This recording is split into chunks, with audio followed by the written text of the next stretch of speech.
Hello, I'm Christina Henderson, Executive Director of the Montana High Tech Business Alliance. Welcome to our webinar, Montana Cybersecurity Grants and Tools to Protect Your Business.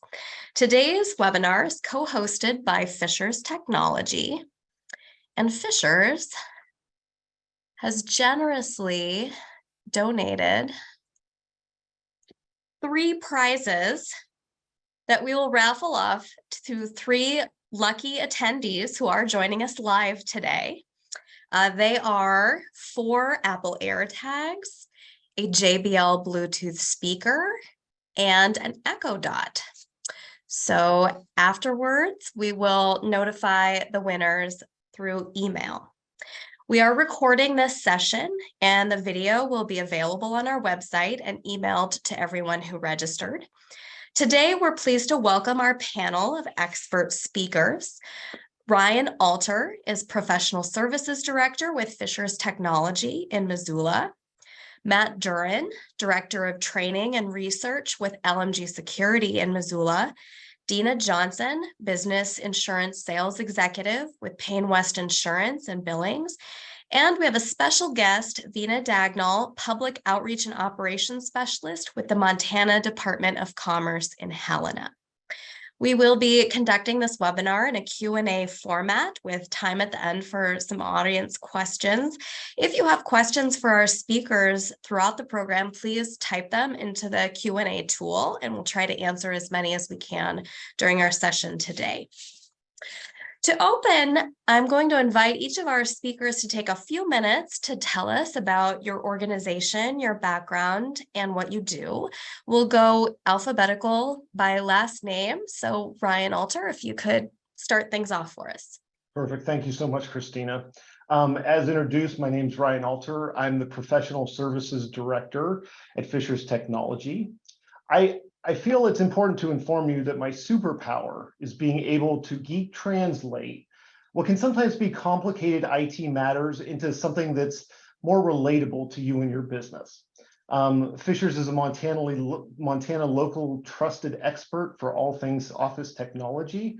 We provide managed IT services to our customers to make sure that your systems run smoothly, and we keep you safe from the bad actors that you're going to be hearing a lot about in today's webinar.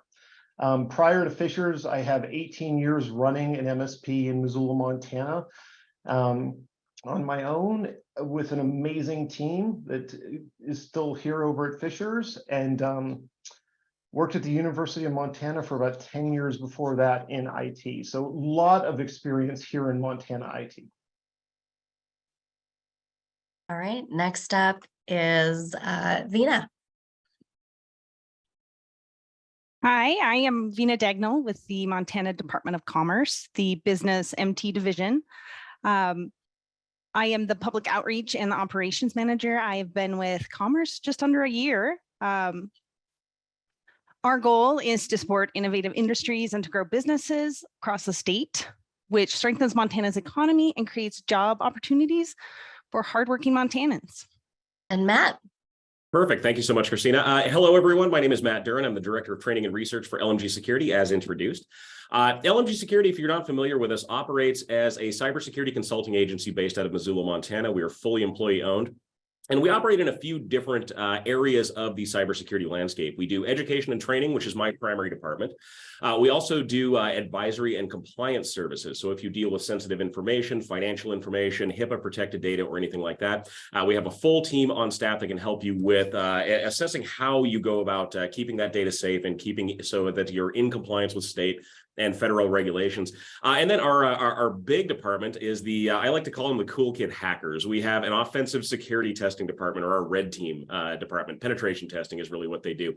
But these are more or less hackers for hire. They're people that you can hire to come into your environment to test out how secure your environment actually is, point out the holes in your security program, show you exactly how we can go from basic access all the way up to stealing the crown jewels from your environment, and giving you tips and tricks on how to effectively secure your network so that you don't become the victim of a significant cybersecurity incident. And Dena. Thanks, Christina. Well, first of all, Matt, all my clients need to know you. But as Christina mentioned, Dena Johnson with PayneWest Insurance, and I have the privilege of serving as a business insurance sales executive, and I help companies manage risk and really assess the perception of risk and bridging the gap to true preparedness. And when it comes to the topic today of cybersecurity, it's at the forefront of every conversation with every business owner of every size. Our footprint is across 4 states, and we are a Marsh McLennan agency, which gives us access and capacity to programming and products for our clients with every carrier possible. We have an incredible team in Montana, especially we grew out of Montana. Terry Payne is our leader, and we're very proud of that, to be from here. Very proud to be here talking to Montana companies. So I look forward to today's call and would welcome any questions you might have. Well, to start off our conversation, I'm hoping that Vena could tell us about the ARPA Cybersecurity Grant for Montana businesses, who qualifies, and what types of services are eligible. Absolutely. Commerce has developed a couple programs to address the cybersecurity in Montana. They were funded by the Montana State Legislature in 2021 using coronavirus state and local fiscal recovery funds. The first part of this program was Cyber Montana. It is a statewide initiative providing awareness, training, and workforce development for businesses and residents in Montana. You can find middle and high school education options, rapid training courses, and security awareness training on their website, cybermontana.org. I'll go ahead and put that in the chat.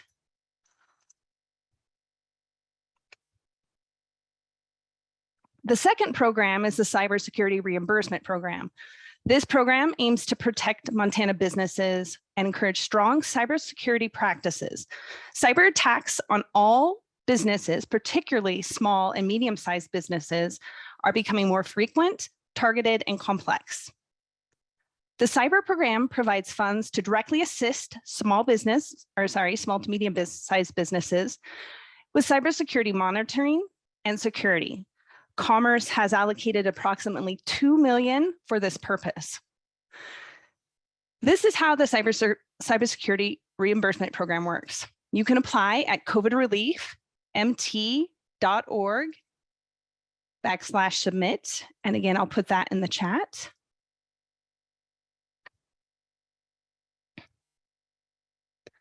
So this is the official description of the program. Businesses can receive up to $8,000 in grant funds for reimbursement of newly implemented cybersecurity measures paid to an accredited Montana cybersecurity company for monitoring and security equipment and/or programs. So what does that mean? Eligible businesses must pay a third party for cybersecurity measures. Businesses must submit at least one dated invoice with both parties' names and contact information, with detailed descriptions of products and services that have already been delivered. Please do not submit proposals, estimates, canceled checks, or bank statements. Costs must have been incurred on or after November 15th of 2022, and the program ends December 31st, 2023, or when the funds are expended.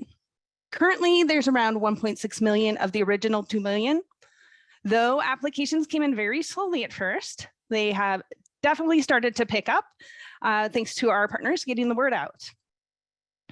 Businesses can only submit one application, but there can be as many invoices as they need to get up to the $8,000 on that application. Once the expenses are verified and the agreement has been executed via the application portal, submittable, the funds are delivered via electronic funds transfer to the business. Note, at the end of the calendar year, the state will issue a 1099 form for the funds dispersed.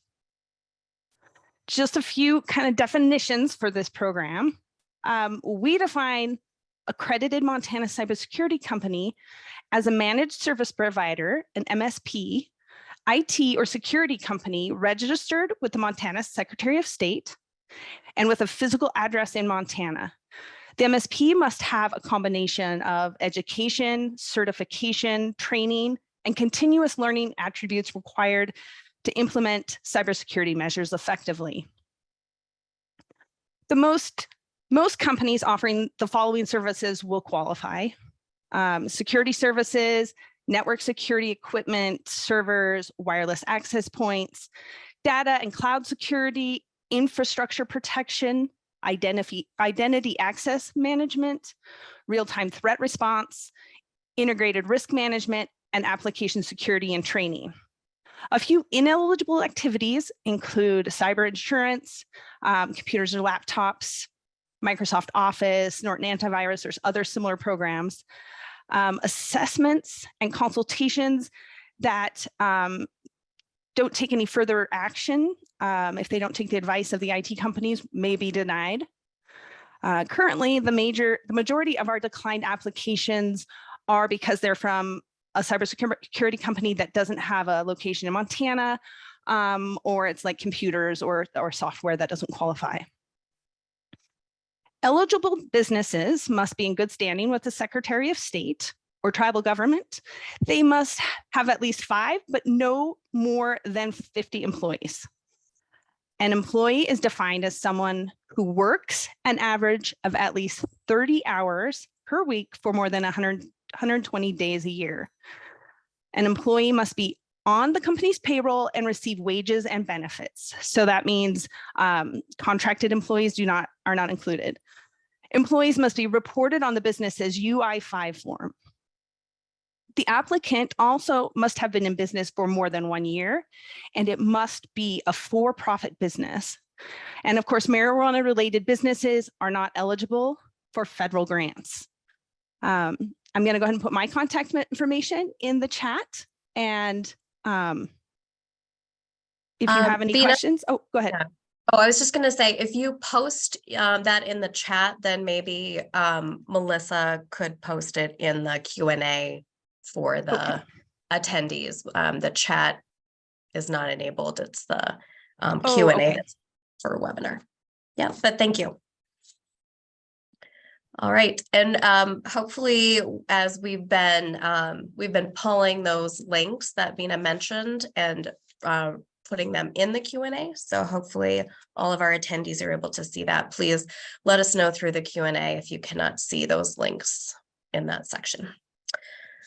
Okay, well, now my question for our panelists is if you could give us an example of a cyber attack you've seen and its impact. And I'm going to start with Matt on this one, because I think you guys see a lot in your day-to-day work. We do. It's a primary function of what we do at LMG Security. So we have stories from all across the country that we could share with you, but we'll stick with a couple of very kind of concise examples. So one of the elements that I'd like to talk about is kind of what the impact of a cybersecurity incident can have on a small to medium organization. So we'll use an example. There was an accounting firm that we did a ransomware response for, and this came about 18 months ago, give or take. And this was an accounting firm that had less than 100 employees. They were classified as a small to medium business, which does occupy about 30% of the cybersecurity space. Most of the time, when we're seeing these attacks take place, they are hitting organizations that are not massive companies across the world. This organization was taken down for a grand total of 24 days by a ransomware attack. And when I say ransomware attack, what I mean, if you're not familiar with that term, is a bad actor or hacker broke into their network. They stole all of the customer files that this accounting firm was responsible for maintaining, and then encrypted everything on the network so that they couldn't use their software, they couldn't use their hardware, they could barely even use their phone systems at this point in time. The big impacts here were kind of twofold. One, they had a massive operational outage. So there was a period of over 3 weeks where they could not perform their day-to-day operations. They were not able to process returns or assist their clients with their financial matters. The bigger problem, though, came a little bit later on down the road, and that was the disclosure that an incident had taken place. This hit to your public persona, this hit to your reputation, is oftentimes much more devastating than the attack itself, because people lose trust in your business when things like this happen. This is why we're here in the first place. We want to talk about proactive solutions and how you can stop yourself from becoming the victim of one of these attacks. I'm really happy to have the panel here, and we'll go through a little bit more on how exactly you can do that as we go. For sure. Well, Ryan, what's an example you have? So I can bring the example a little closer to home. So we do a lot of work with Missoula companies, and it was a fairly good sized Missoula company that had actually, they weren't our client at the time. They had actually gotten ransomware at the beginning of the month.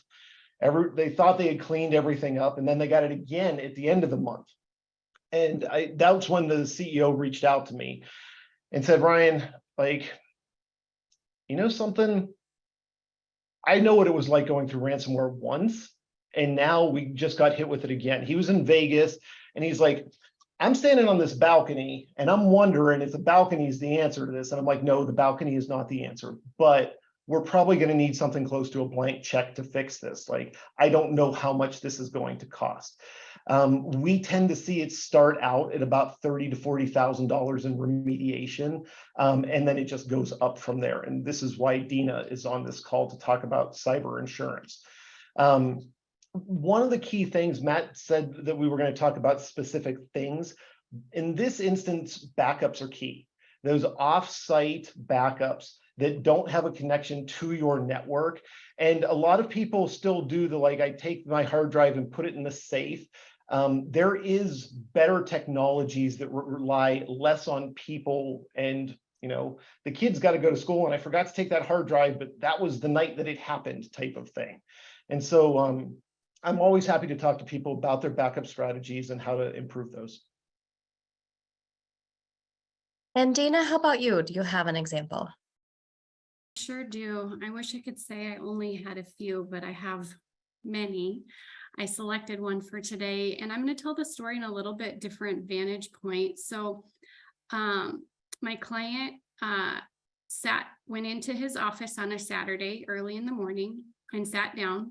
Construction company that also had a retail store, and on his screen was salt and pepper is how he described it. And he said, Dena, all I saw was salt and pepper, and even the words staring back at me giving me instructions, I couldn't really even fathom what was happening. A few minutes later, he read the words that basically gave him instructions to call or contact an email and a contact number with instructions to pay. Essentially, we have your information and we have crippled your entire system. You have no access to it. We have all your customer data, and either you pay us or you're not going to be open today. And so he said early on that Saturday morning, he sat there and panicked. And he said, I panicked alone, Dena, because I didn't know what to do.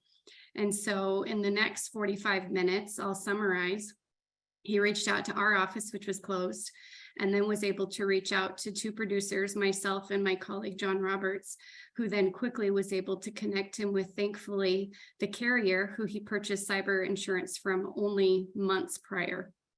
That carrier then connected with him and his IT person, who was a contractor. He didn't have a full managed service provider, which I'll explain later. Had he would have been in a lot better shape, who then immediately helped him with a few things.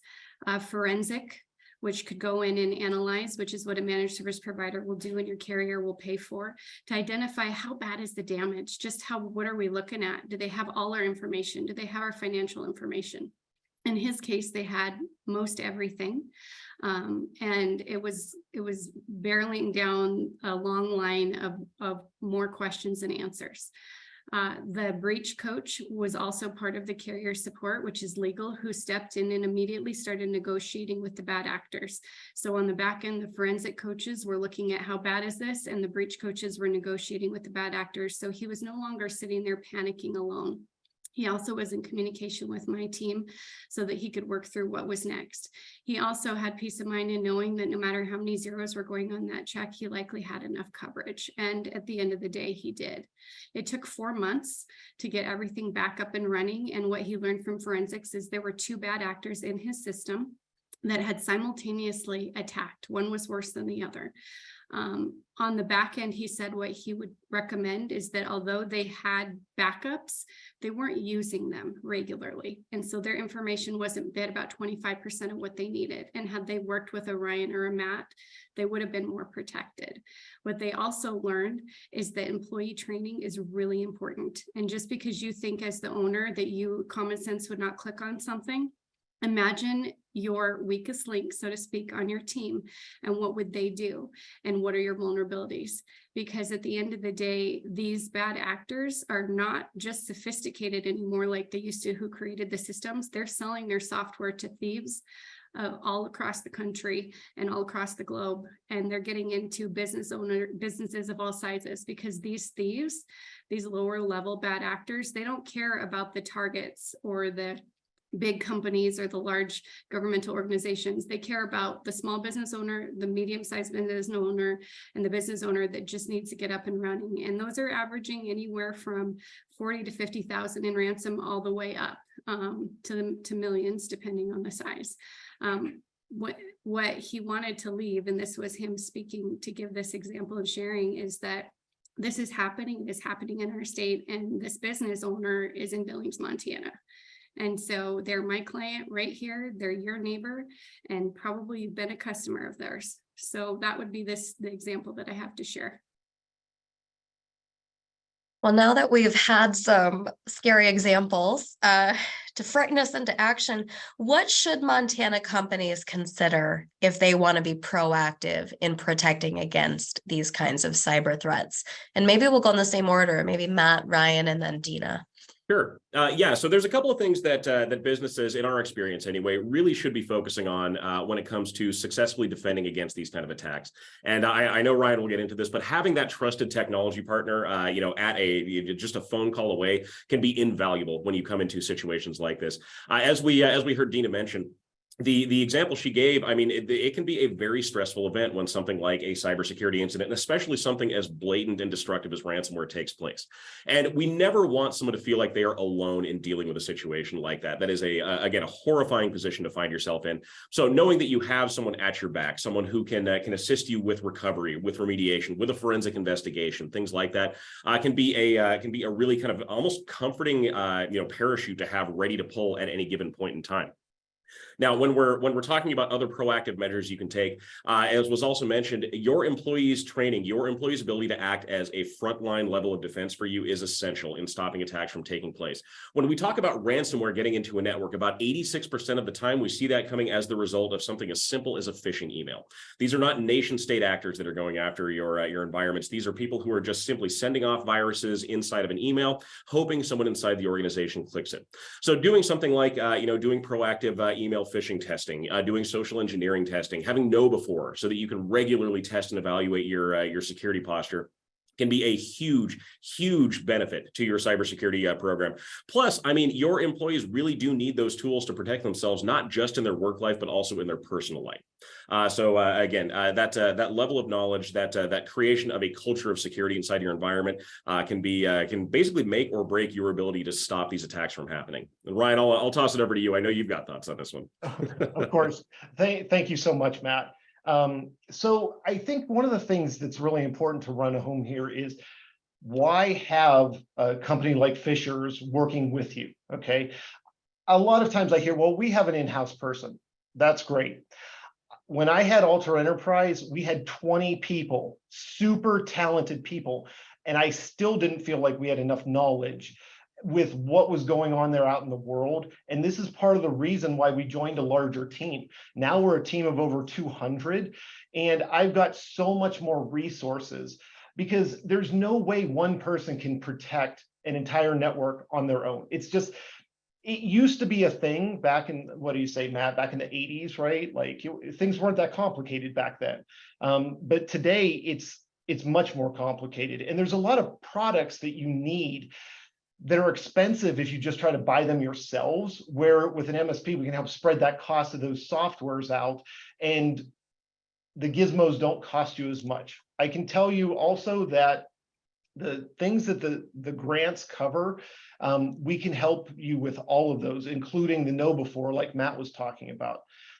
And if there's one gizmo that I see most Montana companies not having, it's as simple as a firewall and a guest network on their, so a lot of companies are allowing the public onto their main networks, as well as not protecting themselves from those bad actors out in the world.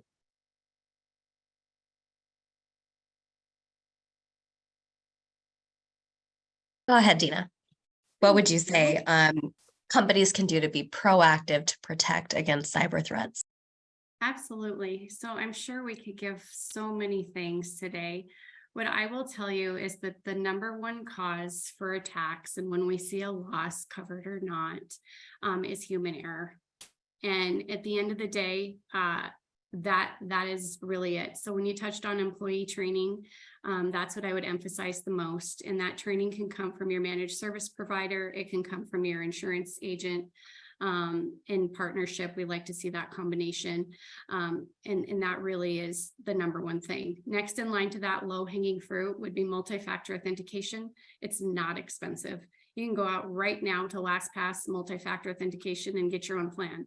I think you should hire an MSP to help you and advise on your system, but at minimum, multi-factor authentication.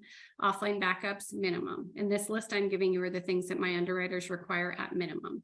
Endpoint detection and response solution, which is EDR, which Ryan, with his NIC nerd in chief title back there, can explain to you. Security information and event management system, which is SIEM. Again, these are software systems that can help you detect and protect.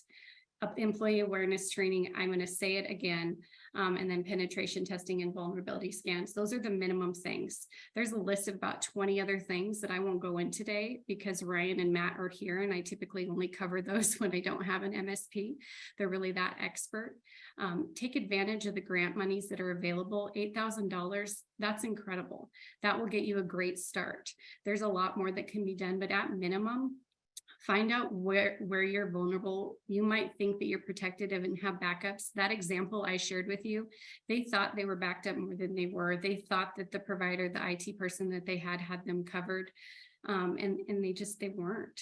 And so those are things that you want to look into. Also, I would recommend if you've had transition, anytime you have turnover within a company or a vendor, there's opportunities for bad actors to take advantage of vulnerabilities because of the transition.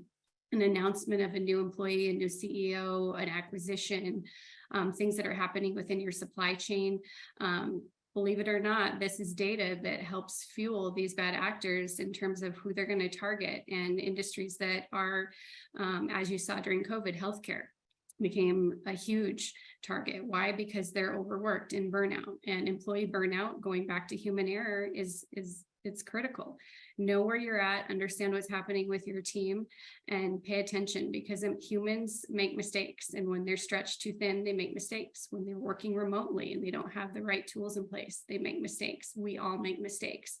So the best way to prevent humans from making mistakes is to understand why we make them, and then to put strategies, tools, training in place so that we know how to prevent. And then if and when you experience an attack, you have an incident response plan. And the first number on there is Matt and Ryan, and the second number is mine. And you call us, and then we help walk you through it. So that's what I would say. There's a lot more, but we have limited time. And I feel like Matt and Ryan are doing a great job on the technical side.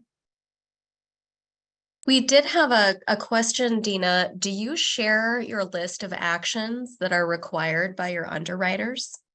Absolutely. And so the answer is yes, but every carrier has different proprietary forms and different requirements. Ryan was asking me this prior to starting the call. And so it really can be customized and industry specific. It can also depend on if you've had an incident before. If you've never had cyber coverage before, it's even harder to get. Those general things that I just listed off are pretty standard. But as far as the applications in general, we can absolutely share all of that, whether it's a managed service provider that wants to partner up and understand, or whether it's a business owner, the answer is yes, that's all available. And my team or myself would make ourselves available. We can share that with you if you want to share it broadly with the group. Sure. So I think that would be helpful. While we're talking about, some of these solutions, are there other ways that you've seen companies that you have worked with use the Montana Cybersecurity Grant funds? And I will open this up broadly to any of our speakers. So I've worked with a lot of companies who have successfully gone through the grant process, and I've seen a lot of different things, but some of the main ones are implementation of two-factor, like Dena just mentioned.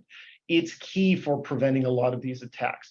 And the good news is that most everything that's going to be on Dena's list that she's sharing, we've seen be covered on the grant because they're all security related. Two-factor intrusion detection system. It was mentioned earlier that I was going to kind of go into what these are. So I always use the house as an example. So you've got a house, and we're all familiar with like alarm systems, glass break sensors, door sensors. And in this house, it's got a basement. That basement only has one set of stairs in and out of it. It's the only, no doors to the outside, no windows, just the set of stairs. And so those stairs represent your network. And what an intrusion detection system does is it looks for patterns on your network and says, hey, so grandma and the dog walk downstairs to get the dog some kibble. They walk back up. That's normal traffic. That normally happens about 5 o'clock in the evening. So the system learns those types of things. 2 a.m., somebody just comes out of the basement. That's not normal traffic, okay? And so, because nobody went down into the basement. And so that escalates to something called a security operations center that's staffed with nerds that are just sitting around waiting for something like this to happen and pounce on it. And so they'll look at it and they'll decide maybe this is normal traffic that just isn't normal for this network. Oh, it's a Windows patch update. Okay, well, that's fine. We don't need to alert anybody on that. Or no, this isn't normal. We're going to kick this over to the MSP, okay, and have them take a look at this on site, and we're going to prioritize that highly. These things are so important. We've actually came up with a package for basically about a year. You can test drive one of these types of systems and basically have it all paid for through the grant.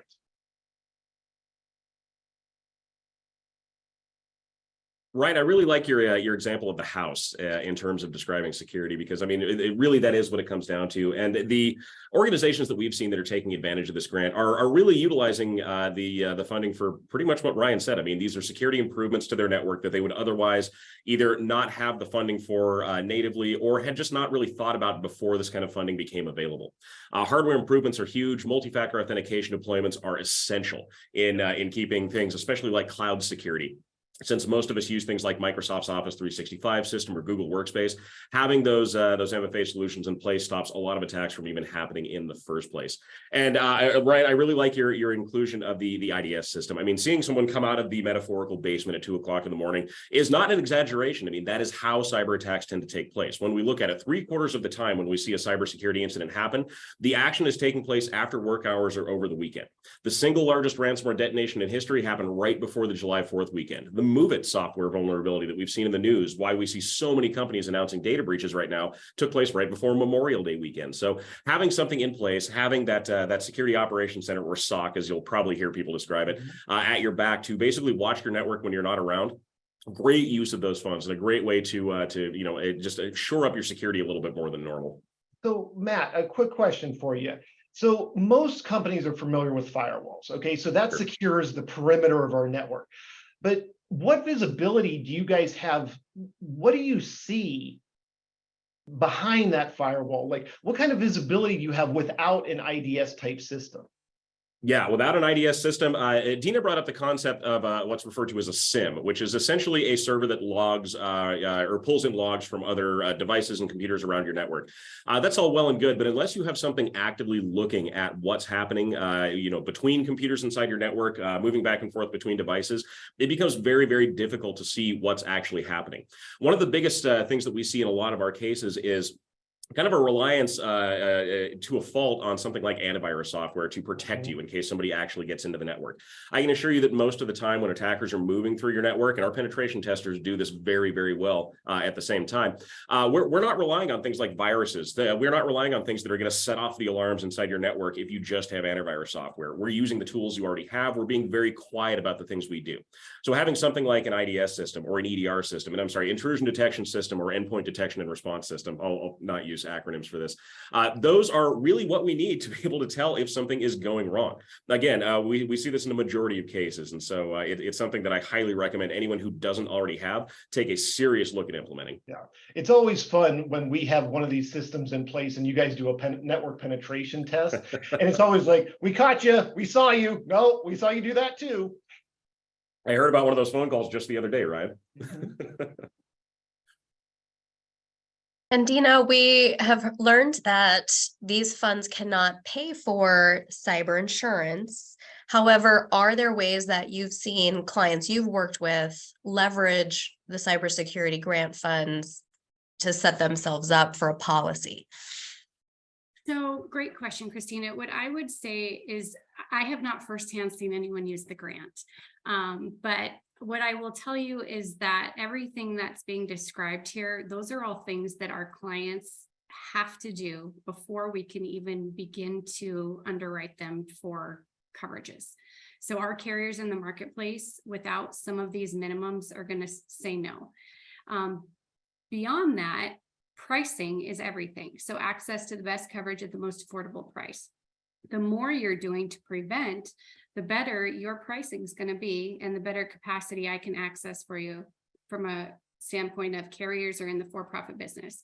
So going through the process of underwriting cyber insurance is a great exercise because you learn all the things that you would need to implement to qualify, which means that you're de-risking yourself both for the carrier and for your company, which is a win-win for all. So I would say utilize the grant for education, work with a managed service provider, and then implement some low-hanging fruit even from today. I mean, even things like roles, like does everyone in your company need to have access to everything? That's very simple. That costs you nothing. You don't need to use the grant for that. So use the money for things that you can't do yourself or that you can't take education and implement. Utilize it for those things that would then augment what you're already doing. And likely many companies already have some things in place. So let's build on that. I know the grant's for new, so be very aware of what you already have, what you need, and then let Ryan or Matt advise. Also, your insurance advisor is free. So you can, if you're my client, you can call me and we can walk through some of these pre-underwriting things. There's not a cost to that. Also, a good agent's going to be looking at your overall program, how you're digesting growth, what's happening, do you have acquisitions coming up, different things like that that might make you more vulnerable, and is looking at your overall program. We never talk about cost first. We're talking about the total cost of risk and how you're managing it. And from a business decision, which is your business decision on how you want to manage it, all the way down to, are we going to pay the ransom or are we good with what we lost? Because we forensically determined that we have enough backed up and we're going to just move forward. Insurance is not always the answer, and it certainly doesn't prevent. It is the last line of defense. But as far as these grants go, I would encourage you to get out there quickly because the word is getting out. And if you can take advantage of the monies, do so. Vena, phenomenal program that's being offered. Hope to see more of it. I would even recommend companies get together and leverage maybe an opportunity for maybe potentially some training or consulting where the consultant, rather than providing it to one-on-one, maybe you could potentially do something together. I don't know if that's a thing or if that could be something that could be done, but work smarter and maybe Fishers could have a hosted event or something. For sure. And I know that my marketing team is on this and they're probably already typing up ideas. Did I answer your question? Yes, that's wonderful answers to that question. What are some of the biggest emerging threats that you see companies facing? Matt, we'll start with you. I feel like you're on the front lines of emerging threats. Perfect. Well, yeah, no, this actually goes right in with a question that we had pop up in the chat about what companies who feel they can't afford, or companies who feel they can't afford the big lift that is implementing a cybersecurity program. So we'll kind of answer that one in line here. The biggest trends that we're seeing right now are cybersecurity attacks are really increasing in two ways. One, they're getting more costly to remediate. The price of a data breach is getting astronomical at this point. So even if you have a relatively small amount of personal information or sensitive information, the loss of that information can lead to potentially millions of dollars worth of loss for your organization as we move through the entirety of a full-scale data breach. The other thing that we're seeing is attackers are getting a lot sneakier about how they go about breaking into your networks. I mentioned before that when we see in a lot of ransomware cases, we see most of those develop as a result of basically just poor practice on the organization's part. And I don't mean that to be an insult or anything like that. What I mean is that the basics of cybersecurity tend to elude people. And that's how I would answer the question about companies that don't feel they can afford that lift. This is a very back to basics approach. We need to consider exactly how we maintain the security of our data, and how we go about ensuring that we can maintain that in a long-term fashion. How do we proactively keep these things in check? So things like decent password management. I can't even tell you the number of times where I've seen a single compromised password lead to a full network takeover, mainly because people reuse those passwords over and over and over again. That is a bad practice that we want to get away from.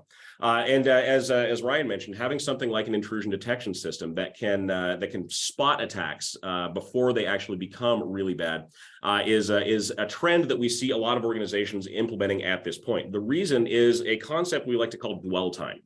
And dwell time is something that we track here at LMG.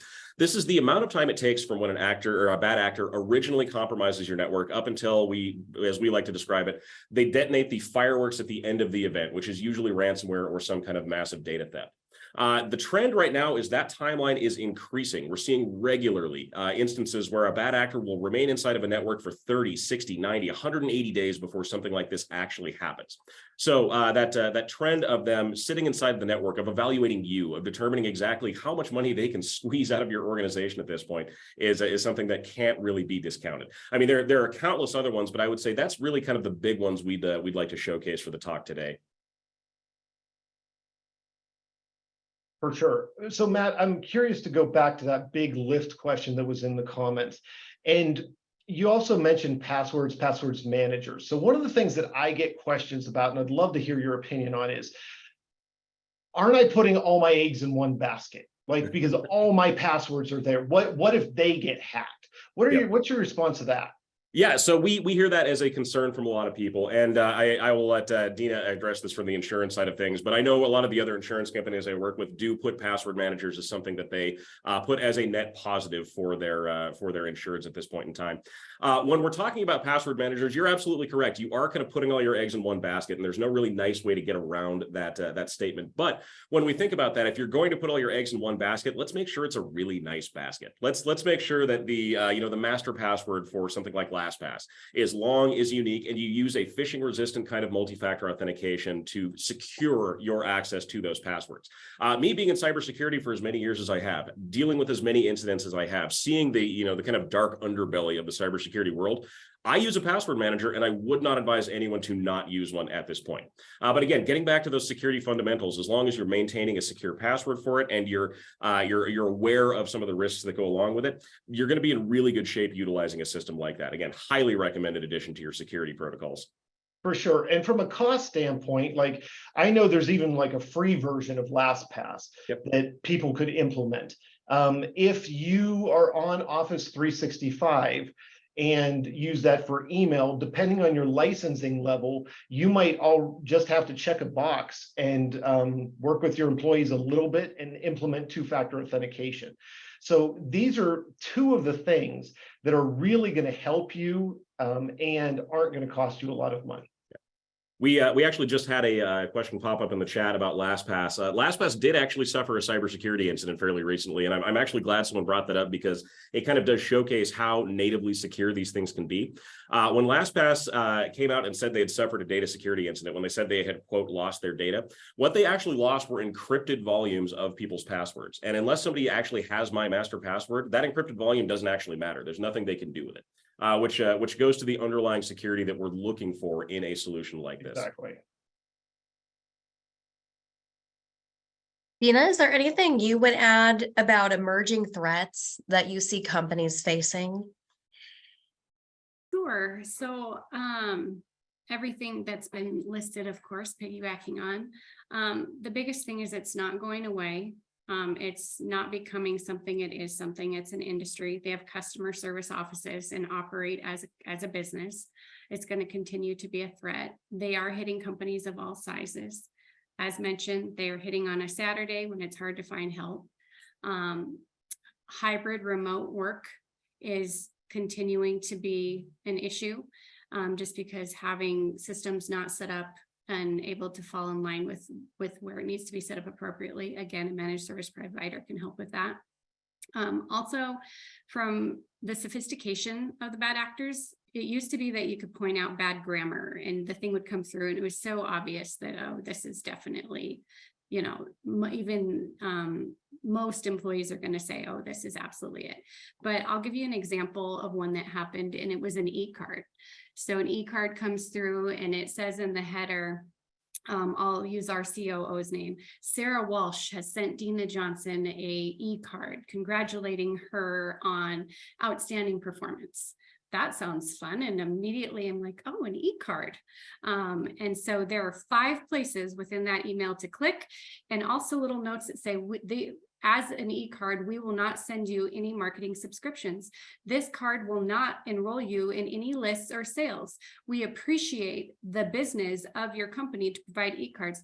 Makes it look very sophisticated and also like it's not trying to sell you something, and warm and fuzzy, good grammar to click on.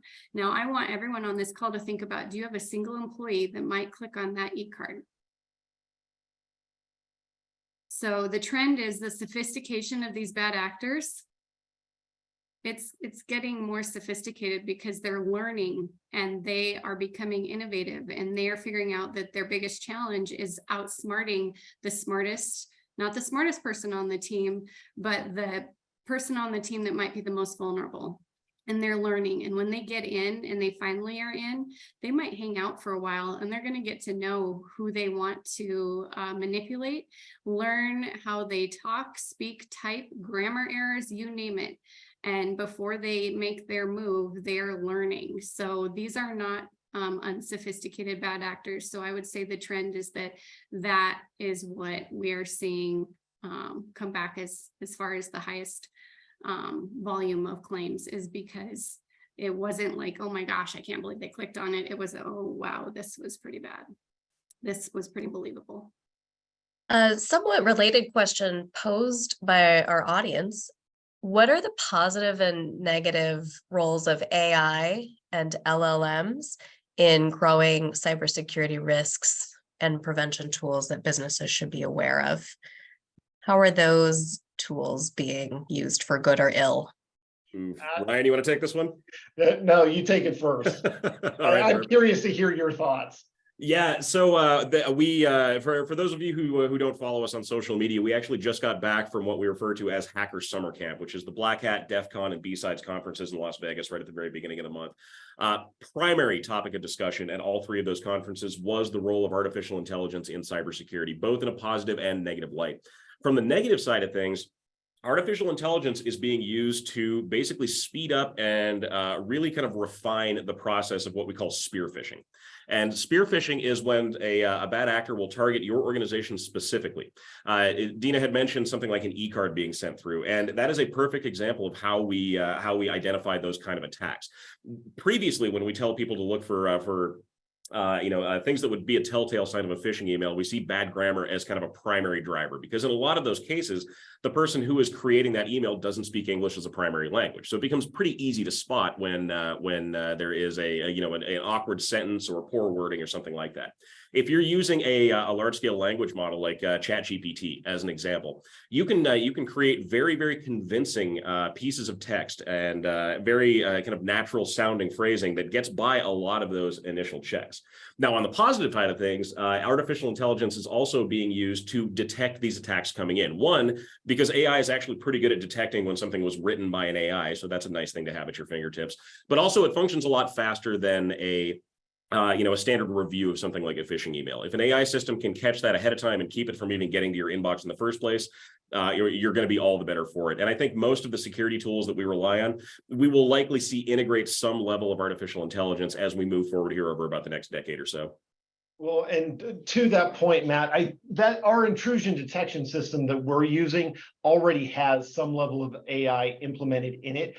That going back to that house analogy, that's what's watching those stairs. Okay, that's what's picking up, because it's hard to code for that. It's hard to code for all the different scenarios of what could possibly happen on a network. And so you need that level of intelligence saying like, okay, I'm going to watch this network for a period of time. We call it kind of that training period. It normally takes a couple months for the system to like learn this is the normal pattern, because we've got to get through at least one complete business cycle, which most of us invoice on a monthly basis. Okay. And so we want to get through that full like invoicing, documenting our products coming in, things along those lines. And we want the system to be able to see all those. So it knows that, hey, we don't normally send a copy of our entire file server to Russia on Friday night. We have another audience question. Can you speak to secure options for VPNs, remote desktop, or zero trust access? Zero trust access, that's a fun one. Is it though? No, it's I've had some clients come and say, like, we want to implement a zero trust network. For those of you, I had to look this up. I was like, what are we even talking about here? And it is basically no device trusts anything, which is kind of like what the name sounds like. It's where no two computers, unless they are explicitly allowed on the network to talk, won't talk. From a management standpoint, this is why Matt gave us the face and was like, oh, they're a bugger to manage. They are, I would say they're extremely secure, okay? But that's the thing about security. We're always trying to balance usability and security. And if it's not usable enough, then we're going to have our employees find other ways around our systems that we've implemented. And I will guarantee you they are going to be much less secure than something that we would have came up with. I've seen companies not even know that their employees have one personal OneDrives that they're using for their business, okay? And that's where they're just storing all their documents. They might be a little confused between this is my corporate OneDrive, this is my personal OneDrive.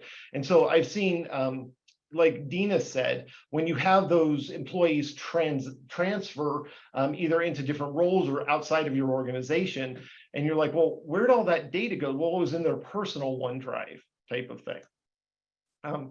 That little bit off topic, but Matt? Yeah, no, I would completely agree with you. Zero trust is, in theory, a great system to have at your fingertips, but in all practical kind of implementations that we work with, it does become fairly unmanageable pretty quickly. And as you mentioned before, I mean, people will find ways around cumbersome security protocols inside your network. It opens up risk for you. It's just generally kind of a bad idea to make things more difficult. We see this, medical organizations tend to be really bad about this. Doctors are in a hurry. They are usually trying to get from patient to patient. They're trying to get things done as quick as they can. And so what we see in a lot of cases is they'll end up sending medical records up to like their personal Gmail account just so they can get it on their phone or something like that in order to move quickly between those different patient visits. That by itself, depending on the state you live in and the laws you fall under, could be considered a data breach at that point. So again, I'm not a lawyer, but that's something that we do see. In terms of options for VPN, I mean, normally, and Ryan, I'm sure you've got a ton of great solutions for this, but in a lot of cases, we see that as especially for smaller businesses, we see that as a built-in function of the firewall that you have inside of your network. For sure. And in terms of keeping it secure, I mean, basic security protocols are in place. Monitor access to the VPN, so make sure you're keeping the logs from it. Multi-factor authentication and long, secure, unique passwords. It's about as simple as it gets, honestly. And that is one of the number one things that we are seeing businesses implement with the grant are firewalls. And like Matt mentioned, most all the firewalls have some built-in application for VPNs.